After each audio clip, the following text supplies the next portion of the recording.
Sir, Jaganmohan రెడ్డిని giant killer భయం వెంటాడుతోందా? అలాగే జనసేన టీడీపీ పొత్తు ఇప్పుడు అధికార వైసీపీకి పెను సవాలుగా మారబోతోందా?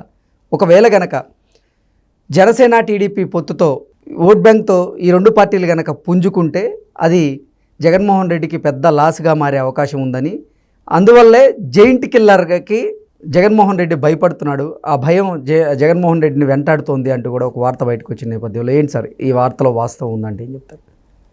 జైంట్ కిల్లర్ పులివెందుల్లో బీటెక్ రవి గెలిస్తే జగన్మోహన్ రెడ్డి పైన పులివెందుల్లో బీటెక్ రవి గనక రేపు గెలిస్తే జైంట్ కిల్లరే కదా. అంటే పులివెందుల నియోజకవర్గంలోనే జనసేన టీడీపీ అంటే కలిసి పోటీ చేస్తున్న నేపథ్యంలో ఈ ఓట్ బ్యాంక్ కొంచెం ప్రభావితం అయ్యే అవకాశం ఉంది కాబట్టి జగన్మోహన్ రెడ్డి అక్కడ ఓడిపోయే ప్రమాదం ఉందంటూ కూడా వైఎస్ఆర్సీపీ నాయకులు కొంచెం భయపడుతున్నారు. అదే జగన్మోహన్ రెడ్డిని ఇప్పుడు భయాందోళనకు గురి చేస్తుందంటూ కూడా ఒక వార్త వచ్చింది. ఏంటి సార్ నిజంగా అంటే రాష్ట్ర వ్యాప్తంగా పాటుగా అసలు పులివెందుల్లో కూడా అదే పరిస్థితి ఉందంటారు? పులివెందుల అనేది ఒక మనకు తెలుసు, ఏది ఆంధ్రప్రదేశ్ ఉమ్మడి ఆంధ్రప్రదేశ్లో కూడా అన్ని నియోజకవర్గాలు ఒక ఎత్తు, పులివెందులు ఒకటే ఒక ఎత్తు అంటారు. కడప పార్లమెంట్ కూడా అంతే. ఏది వాళ్ళిద్దరూ పంచుకునేవాళ్ళు అన్నదమ్ములు. రాజశేఖర రెడ్డి అసెంబ్లీకి వెళ్తే వివేకానంద రెడ్డి పార్లమెంట్కి వెళ్ళేవాడు. రాజశేఖర రెడ్డి పార్లమెంట్కి వెళ్తే వివేకానంద రెడ్డి పులివెందుల్లో పోటీ చేసి అసెంబ్లీకి వచ్చేవాడు. ఇలా నడుచుకు వచ్చింది 40 ఏళ్ల రాజకీయం. ఇంకొకళ్ళు ఎవరు అక్కడ ఎదగరు రారు.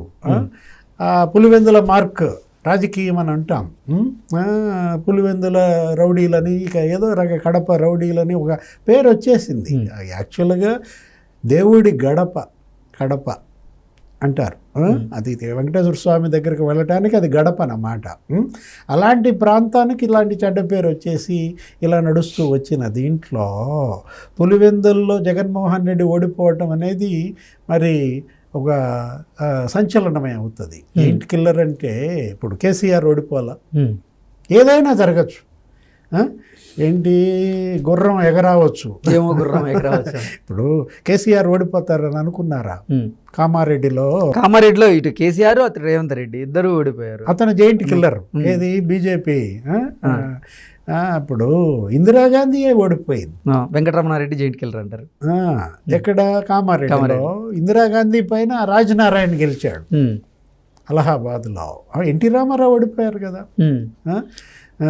చిత్తరంజన్ దాస్ గారు, చిత్తరంజన్ దాస్ జైంట్ కిల్లర్. అలా ఇప్పుడు రేపు Pulivendula giant killer BTech Ravi అవుతాడా అంటే తెలుగుదేశం జనసేన అలయన్స్ అంత బలంగా వస్తోంది. తెలుగుదేశం జనసేన అలయన్స్ కూడా కారణం జగనే. ఇంత తొందరగా పొత్తు పెట్టుకోవటం అనేది అది ఎప్పుడో ఎలక్షన్ వచ్చినప్పుడు పెట్టుకునేవాళ్ళు. అలాంటిది చంద్రబాబుని అరెస్ట్ చేయించేసి గందరగోళం చేసేసరికి అటు తెలుగుదేశం నెత్తి మీద పాలు పోసాడు, దానికేమో సానుభూతి వెల్లువెత్తేలాగా చేసుకున్నాడు.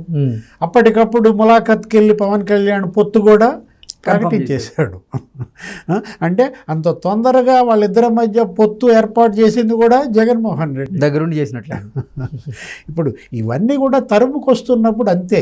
ఏంటి, ఒకవైపు మనం చేసినటువంటి తప్పులన్నీ కూడా పాపాలు శాపాలుగా తరుముకొస్తుంటే ఇలాగే ఉంటుందన్నమాట. ఓటమి భయం వెన్నాడుతోంది జగన్మోహన్ రెడ్డికి, భయపడుతున్నట్టుగా మనకు కనపడుతోంది. ఎందుకంటే చుట్టుపక్కల అన్నీ అలా కనిపిస్తున్నాయి, దుశ్శకునాలే. ఎక్కడ తెలంగాణలో బీఆర్ఎస్ ఓడిపోవటం, కేసీఆర్ ఓడిపోయి రేవంత్ ముఖ్యమంత్రి కావడం ఒక దుశ్శకునం. కర్ణాటకలో కూడా అదే జరిగింది కదా. అధికార పార్టీ ఓడిపోయింది, బీజేపీ ఓడిపోయి అక్కడ ఎవరు కాంగ్రెస్ సిద్ధరామయ్య ముఖ్యమంత్రి, శివకుమార్ ఉప ముఖ్యమంత్రిగా వచ్చేసారు. అంటే ఒక రాష్ట్రంలోనేమో జగన్ ఒక మిత్రపక్షం ఓడిపోయింది, ఏది బీజేపీ. అవును. ఇంకో రాష్ట్రం తెలంగాణలో ఇంకో మిత్రపక్షం ఓడిపోయింది, బీఆర్ఎస్. ఇవన్నీ బీ టీములనే కదా మనం చెప్పుకునేది. ప్రజల్లో కూడా బలంగా వెళ్ళింది. ఇప్పుడు కేసీఆర్ ఎందుకు ఓడిపోయారు తెలంగాణలో? బీజేపీ బీ టీం అనేది బలంగా వెళ్ళిపోయింది. ఇక్కడ జగన్మోహన్ రెడ్డిది కూడా అదే పరిస్థితి అన్నమాట. ఈయన బీజేపీ చెప్పు చేతల్లో ఉండిపోయాడు తన కేసుల కోసమో, అవినాష్ రెడ్డి కేసుల కోసమో. మోడీ ప్రభుత్వం మెడలొంచుతా అన్నటువంటి వ్యక్తి, ప్రత్యేక హోదా తెస్తానన్నటువంటి వ్యక్తి అసలు ప్రత్యేక హోదా వదిలేశాడు కదా. కేంద్రం చెప్పిన బిల్లులన్నీ ఆమోదిస్తున్నాడు కదా, కేంద్రం నుంచి తేవాల్సిన నిధులేమీ తేవడం లేదు కదా. ఇప్పుడు తెలుగుదేశం జనసేన అలయన్స్ ఇవాళ కాంక్రీట్ అయిపోతుంది. ఇంత ఎర్లీ అలయన్స్ వల్ల ప్రతి నియోజకవర్గంలో వాళ్ళ నేతల మధ్య సమన్వయం వచ్చేస్తుంది. అవును, రాష్ట్ర స్థాయిలో సమన్వయం, జిల్లా స్థాయిలో సమన్వయం. ఏమైపోయింది, ఇప్పుడు నియోజకవర్గ స్థాయిలకు వెళ్ళిపోయాయి, ఆత్మీయ సమ్మేళనాలు జరుగుతున్నాయి, నీకు సింక్ అవుతుంది. ఇంకా అక్కడ ఓట్ ట్రాన్స్ఫర్కి ఎటువంటి ఇబ్బంది ఉండదన్నమాట. ఏ ఓట్లలో చీలిక తెచ్చి తను గెలుపొందాలనేది వ్యూహమో జగన్మోహన్ రెడ్డిది, అది ఇప్పుడు బూమ్రాంగ్ అవుతుంది, మిస్ఫైర్ అవుతుంది అన్నమాట. పవన్ కళ్యాణ్ నిన్న కూడా స్పష్టంగా చెప్పాడు కార్యకర్తల సమావేశంలో, మరో 10 ఏళ్ళు మన పొత్తు బలంగా ఉండాలి, ఈ ప్రభుత్వం 10 ఏళ్ళు పని చేయాలి, జగన్మోహన్ రెడ్డి చేసిన నష్టం అంత తీవ్రమైంది, దాన్ని భర్తీ చేయాలంటే తెలుగుదేశం జనసేన ప్రభుత్వం 10 ఏళ్ళు ఉండాలి, 10 ఏళ్ళు ఈ పొత్తు ఉంటుంది అని సంకేతం ఆయన ఇచ్చాడంటే, ఎవరైతే ఈ పొత్తుని వ్యతిరేకిస్తారో వాళ్ళు జగన్ కోవర్టులు అంటున్నాడు పవన్ కళ్యాణ్. అంటే ఇంకెంత బలంగా ఉందో చూడండి. ఏది అలయన్స్ అనేది, అంటే అలయన్స్కి ఎటువంటి తూట్లు పడవచ్చినా బెజ్జాలు పెట్టినా సహించటానికి సిద్ధంగా లేరు, అటు తెలుగుదేశం కావచ్చు ఇటు జనసేన కావచ్చు అన్నమాట. ఇప్పుడు నిన్న ఉద్దానంలో అదే కదా జగన్మోహన్ రెడ్డి ఏడుపు. ఆయన ఏదో అందరి మీద వాళ్ళు ఏడుస్తున్నారు వీళ్ళు ఏడుస్తున్నారు అంటూ తనే ఏడ్చేస్తున్నాడు. ఉద్దానాన్ని నేను ఉద్యానవనంగా మార్చాను అని చెప్పుకుంటూ అసలు ఉద్దానం ఆయన క్లెయిమ్ చేసుకుంటున్నాడు. ఉద్దానం ఎవరి సమస్య? ఉద్దానం దశాబ్దాలుగా ఉన్నటువంటి సమస్యను ఎవరు బయటికి తెచ్చారు? పవన్ కళ్యాణ్ తెచ్చాడు. 2017 జూలై 30న పవన్ కళ్యాణ్ హార్వర్డ్ యూనివర్సిటీ నుంచి కూడా సైంటిస్టులను రప్పించాడు. దేశ విదేశాల్లో ఉన్నటువంటి వైద్య నిపుణులను శాస్త్రవేత్తలను రప్పించి ఈ సమస్య ఏంటి, దీని మూలాలేంటి, ఎందుకు ఇక్కడ కొన్ని దశాబ్దాలుగా ఈ కిడ్నీ బాధితులు ఇలా పెరిగిపోతున్నారు, ఇక్కడ వాటర్ ఏంటి, వీటన్నిటిపైన కూడా చాలా టెస్టులు జరిగాయి, సమావేశాలు జరిగాయి, మేధో మథనం జరిగింది. ఆ తరువాత హెల్త్ మినిస్టర్ అప్పుడు కామినేని శ్రీనివాస్ అతన్ని వెంట తీసుకుని ముఖ్యమంత్రి చంద్రబాబును కలిశాడు. కలిసి ఉద్దానం సమస్య పరిష్కరించయ్యా అని అడిగాడు. అప్పుడు చంద్రబాబు వెంటనే బడ్జెట్ రిలీజ్ చేసేసి అక్కడ కిడ్నీ బాధితులకు పెన్షన్లు ఇచ్చారు. ఓకే, వాళ్ళకి నెలకింతని పెన్షన్ పడిపోతుంది అనమాట. వాళ్ళకి డయాలసిస్కి ఇంతని ఒక 5-6 డయాలసిస్ సెంటర్లు పెట్టాడు. ఇప్పుడు ఈ హాస్పిటల్ ఇవన్నీ కూడా ఈ సుజలాధార 2 రూపాయలకే 20 లీటర్లు మంచినీళ్ళు ఇవ్వటం, ఇదంతా చంద్రబాబు తీసుకొచ్చింది. కాకపోతే ఇప్పటికి అవి ఫినిష్ అయ్యాయి. నిన్న ఆయన ప్రారంభోత్సవం చేశాడు. చేస్తూ నేనేదో ఉత్తరాంధ్రకు వస్తే చంద్రబాబు ఏడుస్తున్నాడు, నేను ఇక్కడ కాపురం పెడతానంటే ఏడుస్తున్నారు వీళ్ళంతా నాన్ లోకల్, నేను ఒక్కడనే లోకల్. ఈయన నాన్ లోకలా జనానికి తెలుసు. ఏది ప్రతిపక్షంలో ఉన్నప్పుడు జగన్మోహన్ రెడ్డి ఎక్కడున్నాడు? ముఖ్యమంత్రి కాకముందు లోటస్ పాండే కదా, హైదరాబాద్ నుంచి అసెంబ్లీకి వచ్చేవాడు, మళ్ళీ అసెంబ్లీ అయిపోగానే లోటస్ పాండ్కి వెళ్ళి అక్కడ ప్రెస్ మీట్ పెట్టేవాడు. ఇప్పుడు జగన్మోహన్ రెడ్డి లోకలా నాన్ లోకలా అని అడగాల్సింది ఎక్కడ? బెంగళూరు వెళ్ళి అడగాలి.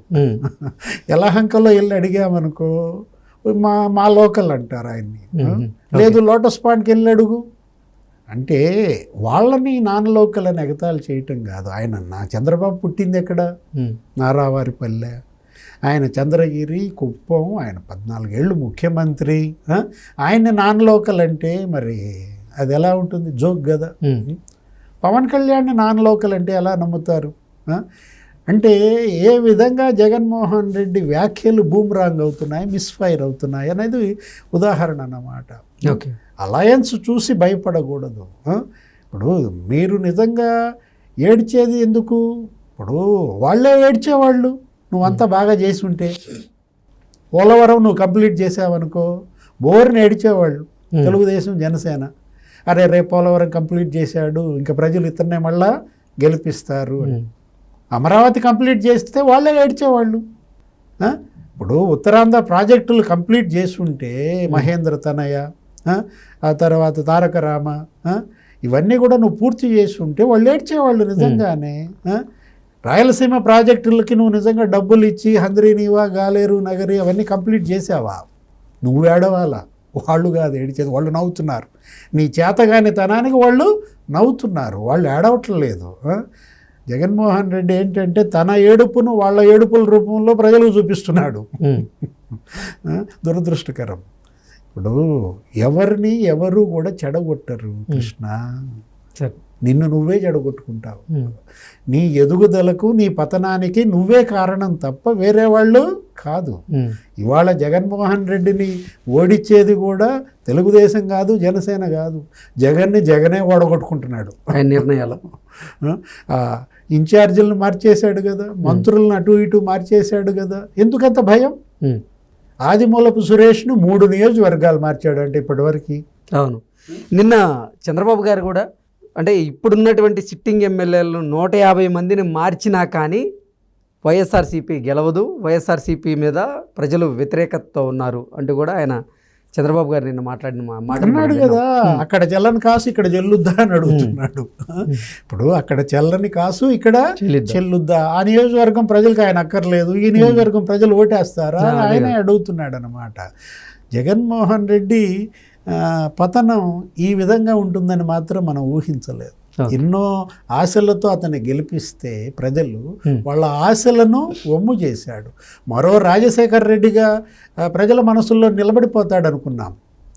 అలాంటిది వాళ్ళ నాన్న ఆత్మ క్షోభించేలాగా అతని పరిపాలన సాగింది. Okay sir, thank you sir.